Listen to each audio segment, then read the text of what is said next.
Amém, queridos? Mais uma vez, graça e paz da parte de Deus e de nosso Senhor Jesus Cristo, aquele que vive e reina para todo sempre. Alegres em nosso coração por retornar à casa de Deus. Vamos abrir nossas Bíblias no Lucas, capítulo de número 24. Os dois discípulos a caminho de Emaús. Diz o texto: naquele mesmo dia, dois deles estavam de caminho para uma aldeia chamada Emaús, distante de Jerusalém, 60 estados. E iam conversando a respeito de todas as coisas sucedidas. Aconteceu que, enquanto conversavam e discutiam, o próprio Jesus se aproximou e caminhava com ele. Seus olhos, porém, estavam como que impedidos de o conhecer. Então lhe perguntou Jesus: que é isto que vos preocupa? Do que estão tratando em toda a extensão do caminho? E eles pararam entristecidos. Um, porém, chamado Cleopas, respondeu dizendo: és o único porventura que, tendo estado em Jerusalém, ignorais as ocorrências desses últimos dias? E ele perguntou: quais? E explicaram o que aconteceu a Jesus o Nazareno, que era varão justo, profeta, poderoso em obras e palavras, diante de Deus e de todo o povo. E como os principais sacerdotes e as autoridades os entregaram para ser condenado à morte e o crucificaram. Ora, nós esperávamos que fosse ele quem havia de redimir a Israel, mas depois de todas estas coisas, já é o terceiro dia desde que estas coisas aconteceram. Mais uma vez, feche os teus olhos. Bendito Deus, digna-te em nos ilustrar, revelar tua palavra tão poderosa, abençoada, escolhida nesta noite para a nossa reflexão. Precisamos, Senhor Jesus, da tua ajuda, porque em nós não há habilidade alguma para entendermos sim o que está escrito. Não queremos a nossa razão, queremos a revelação para a glória do teu nome, em nome de Jesus. Amém. Coloquei como título: confuso na nossa confissão de fé. Esses dois personagens que estão voltando para a cidade de Emaús, distante 60 estádios, aproximadamente 12 quilômetros de Jerusalém, após aquela confusão total que havia se dado na cidade célebre e honrada, que é a cidade de Jerusalém, o centro de adoração ao Deus verdadeiro, Israel. Isto é aprovado, dito e confirmado por ele mesmo, quando, na ocasião da consagração do templo, Deus aparece a Salomão e ao povo e diz ali que escolhera aquele lugar, e ali ele tinha colocado o seu nome, os seus olhos. Por isso ser então o centro de adoração. Mas os acontecimentos, que eram tão novos, trouxe decepção, trouxe agonia, trouxe tristeza para os seguidores da nova fé que surgira em Israel por ocasião do advento do Salvador. O próprio Jesus, que agora caminhava com ele, tinha sido 3 dias antes flagelado, tinha sido morto e tinha sido também enterrado, depois de crucificado, como havia sido anunciado pelos profetas. Ele se coloca como o Cordeiro de Deus para tirar o pecado do mundo, como o verdadeiro sacrifício. Mas isto tudo estava muito apagado, estava muito longe da mente, do conhecimento, do entendimento daqueles seguidores de Jesus, que o vira fazer coisas fantásticas, né? Jesus tinha levantado mortos, Jesus tinha ressuscitado a eles, Jesus tinha limpo os leprosos, Jesus tinha dado vista a cegos, Jesus tinha parado, né, a fúria do mar, Jesus tinha multiplicado pães, e o próprio Evangelho de João diz que são tantos os milagres que Jesus houvera feito, que se porventura todos eles fossem relatados, é lógico que é uma expressão forte, diz que cuidava não caber no próprio mundo. Então dá-nos então a ideia do que Jesus havia feito. Mas Jesus, quando ele se apresenta para aqueles seus discípulos, aquela comunidade, ele se apresentava como se apresenta hoje. Jesus não quer ser apenas ou tão somente aquele que promove coisas boas para a sua vida aqui na terra. Jesus, ele veio para pregar o reino dos céus, e o reino dos céus incute naquilo que ele acabara de fazer. O que ele acabara de fazer? Ele tinha dado a sua vida, ele tinha sido morto. Por isso que ele falou para o Nicodemos, né? Se o homem não nascer de novo, então para nascer de novo, o homem precisa morrer. Morrer como? Fisicamente? Não propriamente. Morrer o quê? Na sua carne. Morrer com os seus pecados para ressuscitar para a vida em Deus. E quando isso se dá, nunca irá acontecer o que estava acontecendo. 2 dos seus discípulos debandam, 2 dos seus discípulos voltam atrás, 2 dos seus discípulos estão decepcionados. Veja bem o que eles dizem no verso 21 para Jesus: nós pensávamos que seria ele o libertador.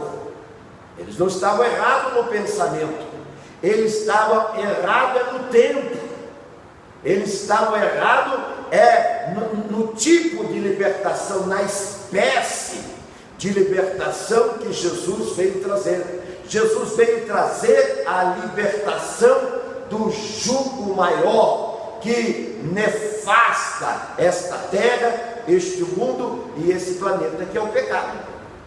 Paulo não diz que nós, em Efésios 2 diz, nós estávamos, para aqueles que não voltam atrás, aqueles que fizeram a verdadeira confissão, aqueles que realmente fizeram a profissão de fé, não para negócios, não para eventos, não para shows, mas para uma vida, para andar com Deus, uma vida transformada. Esses não se decepcionam. Por quê? Porque mesmo que haja toda sorte de perseguição, de luta, e eu quero dizer que no verdadeiro evangelho existe toda sorte de perseguição e de luta. Se você não tem habilidade para sofrer, não entre na lei dos crentes. Se você não tem habilidade para suportar perseguição, trevas, terror, injúrias, calúnias, e sofrer toda sorte de males, que começou com ele, E ele diz que basta, quer dizer, é preciso o servo ser como o seu senhor. Então eu quero dizer que está como os dois discípulos, e na verdade não eram só eles, os outros demais também tinham se levantado. Se Jesus não houvesse ressuscitado, teria sido extinto, o programa de Deus, teria falido o programa de Deus. Por quê? Porque eles não iam dar continuidade, eles teriam parado, eles teriam agora, como esses dois, voltado às suas coisas, às suas atividades. Por quê? Porque estavam decepcionados com a fé. Quantas pessoas nós não encontramos decepcionados com a fé? Por quê? Porque eles vieram para ter um novo casamento, ou um bom casamento, vieram para ter um bom salário, um bom emprego, vieram para ser curados desta ou daquela enfermidade, vieram para prosperar neste ou naquele aspecto, não vieram para serem livres. Livres do quê? De si mesmo, porque eu costumo dizer que o inimigo do homem não é nem sequer o diabo, porque a minha Bíblia diz que se você é de Deus, veja como João se reporta lá na sua primeira epístola, no capítulo 5, verso 19, diz assim, que o diabo não lhe toca. O inimigo seu é o diabo, não, o inimigo seu é você. É você que tem inclinação para as coisas ruins, é você que não deixa o seu coração ser apoderado, literalmente ser apoderado de Deus, para uma vida nova, para uma vida de excelência, para a vida que Cristo manifestou no seu ministério a todos esses homens. Esses homens viram como Jesus, ele vivia. Esses homens viram como Jesus, ele fazia. A minha Bíblia diz que Jesus reduzia tudo em adoração e em oração, em pregação. A minha Bíblia diz que ele então vivia de manhã pregando a palavra de Deus, de dia, de tarde, pregando a palavra de Deus, no templo, em Samaria, na Galiléia, indo até para as partes, lá de Tiro e Sidom, como diz a palavra de Deus, para alcançar a infeliz da mulher, grega Sirofenícia, indo para um lugar deserto, chamando os discípulos, como que para descansar um pouco, mas quando chega lá, tem trabalho, e ele então não se nega a servir, porque ele veio para isso. Por isso que ele quer que você também seja um serviçal, seja um servidor. Mas quantas das vezes nós só queremos ser servidos? Agora não tinha mais Jesus. O que eles fizeram? Foram embora, porque Jesus servia a eles, e agora chegou a hora deles servirem. Então estão se negando, indo embora para as suas atividades. Mas eu pergunto, quantos nós não temos neste presente século que eles fazem o mesmo? Estão desgostosos, estão tristes, estão desanimados, estão indo de volta para o seu estado. Sabe o que Pedro fala lá na sua epístola com respeito a isso? Diz que é como a porca que volta ao espojadouro da lama. Veja bem, o cão que volta ao seu vômito. A vida passada, ela é nojenta. A vida passada é uma vida como do filho pródigo, que saiu do lar, lá de Lucas 15, do lar do pai, da companhia do pai, como esses dois estavam fazendo. Para quê? Para chafurdar na lama, para ir viver com os imundos, porque fora destas portas, que na verdade não é a nossa igreja, estas portas que é o Evangelho, é chafurdar na lama. Você não vê como é que está o mundo aí? E eles batem no peito, que são crentes, são evangélicos, mas estão nas baladas, estão na gandaia, estão nos funks, estão aí nos raps, estão aí nos shows, nos eventos, querendo legalizar inclusive essa coisa perversa, que não se coaduna com as Santas Escrituras. Não tem harmonia. Eles tentam de tudo coadunar, eles tentam de tudo fazer com que pensemos que há como harmonizar, a Bíblia diz que a luz e as trevas, elas não se juntam. Não tem como luz e trevas se ajudar. Não sou eu que falo, é Paulo que fala lá no capítulo 6 de Coríntios, Ele diz que luz é luz e trevas é trevas, E ele diz: não se junte com os infiéis. Ele diz: que relação pode haver? E esses dois estão voltando para as trevas. Mas Jesus, que ama acima das nossas fraquezas, vai à carta, vai à busca desses que ainda não tinham entendido, compreendido a mensagem dos céus, não tinham entendido, mas a palavra de Deus não diz para você: você não entendeu? Pergunta. Tiago, no capítulo 1, verso 5, diz: se você tem falta de algum entendimento, pede a Deus. E ele afirma categoricamente, incisivamente, que ele a todos dá. Então você vai voltar, você vai para o seu Emaús, quer dizer, o seu mundo antigo, a sua vida de perversão.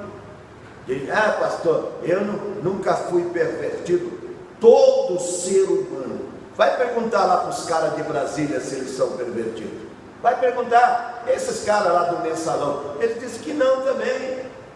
Aí você diz: eu não sou deputado, não é também porque não teve uma chance de estar, lá, não tem os votos suficientes, senão talvez já estava procurando uma legenda ou coisa dessa natureza. Aí você diz: não gosto muito desse pastor, eu não gosto nada dele. Bom, eu lamento muito por isso, mas presta atenção, é o meu trabalho. Eu tenho que fazer o que ele manda eu falar. Eu tenho que dizer aquilo que ele manda lhe dizer, até porque o tempo está cumprido. E a mensagem chama-se: arrependei-vos e crede no Evangelho. Isto já há 2000 anos atrás. Se há 2000 anos atrás já estava cumprido o tempo, e agora? Você acha que está curto? O cumprido é de curto, viu? Está muito pequeno. Jesus está às portas. Por isso que ele está buscando aqueles que estão desanimados, aqueles que estão se afastando e indo embora, aqueles que estão frustrados, aqueles que por N motivos, eles não conseguiram entender a mensagem no seu conteúdo, no seu todo, no bojo da sua mensagem, para entregar a sua vida. Veja bem que depois, nós não lemos, mas depois pode ler o capítulo 24 inteiro, você vai ver que eles voltaram para Jerusalém, porque tinham entendido a mensagem. Jerusalém é um lugar que eles nunca deveriam sair, mas por, verso 21, não entenderem o plano de Deus, então volta. Quando você vê uma pessoa que diz: eu já fui da igreja tal, já fui crente, você só tem que lamentar esse estado que ele se encontra, que ele se vê agora. Por quê? Porque ele é os dois que Jesus não conseguiu trazê-los de volta. Não conseguiu. Ele quer trazer, ele quer fazer você repensar, ele quer que você retorne e vá aonde você nunca deveria ter saído, que é Jerusalém, o lugar onde estão os olhos de Deus, o lugar onde ele falou: coloco o meu nome, eu ponho o meu nome, para dali receber as orações. Agora, você deixou a casa de Deus, achando que na sua casa é a mesma coisa. Quantas, presta atenção, se eu disser milhares, talvez esteja sendo exagerado, mas centenas já falou nesse meu ouvido: pastor, eu estou servindo Deus agora na minha casa. Aí eu pergunto: mas foi lá que ele mandou você servir? Pelo menos a minha Bíblia, lá em Lucas 4:18, diz que Jesus tinha o costume de estar na igreja. Está lá, como era o seu costume. Ele foi para o quê? Ele foi para a sinagoga, ele foi para a igreja, ele foi para o templo. Jesus, hein? E você bate no peito e diz que não, eu não preciso, porque é porque você voltou para Emaús, é porque alguma coisa decepcionou você, talvez seu pastor, talvez algum oficial da igreja, talvez algum irmão, ou talvez porque as coisas que você esperava não aconteceu. Mas o Evangelho não se propõe a resolver os seus problemas financeiros, a curar as suas enfermidades, viu? A abrir porta de multinacionais para você. O Evangelho, a palavra de Deus, ela se compromete a levar você para os céus. Foi para isso que Jesus morreu, né? Olha o que ele diz lá em João 14: agora eu vou lá preparar lugar, voltarei, porque eu vou levar vocês para mim mesmo. É para isso que veio Jesus e morreu. Por isso que ele está saindo para todos os caminhos de Emaús, quer dizer, volta para o pecado e trazendo, tentando trazer. Nesse caso ele conseguiu, mas quantos? Eu vejo eles mortos nos deleites e pecados, depois de terem sido líderes, pastores, pregadores, missionários, evangelistas, crentes dessa ou daquela igreja, mas não entenderam como no verso 21, o plano de Deus. Sabe o que Jesus diz para ele? Vocês estão loucos, nécios, é uma variante de uma pessoa desequilibrada. Vocês são nécios, loucos, porque não entendem a palavra de Deus, ou então querem deturpar a palavra de Deus e trazer para o que ela não se propõe. Tem um monte de gente que é especialista em tirar desse livro o que ele não tem. Tem um monte de gente que é especialista. Só que a minha Bíblia diz que aquele que acrescentar alguma coisa, Apocalipse 22, vai ser acrescentado as pragas desse livro. Aqui tem praga, gente. Tem muita gente que lê a Bíblia e não sabe que aqui está cheio de praga. Está cheio de bênção, mas também está cheio de praga. Bênção para aqueles que obedecem, mas praga para aqueles que voltam para Emaús e não retornam jamais. E você? Vai continuar indo para Emaús? E você vai continuar com a sua filosofia? Eu quero incitar você, desafiar você e conclamar você a voltar. As portas estão abertas, os braços dele estão ainda dizendo: vinde a mim, cansados, decepcionados, frustrados, desanimados, caídos, e eu vos aliviarei. Fiquemos em pé. Pai bendito, eu quero mais uma vez te adorar dizendo obrigado pela tua palavra mais uma vez, Senhor, revelado aos nossos corações. Oro pelos que ouviram e oro também por aqueles que ouvirão, que o Senhor possa trazê-los da sua Emaús, da estrada, Senhor, que os leva para longe, para que voltem à tua Jerusalém, e assim, ó Deus, estarão aguardando e esperando a sua volta conosco. Eu te peço em nome de Jesus. Amém? Amém, Jesus. Nós vamos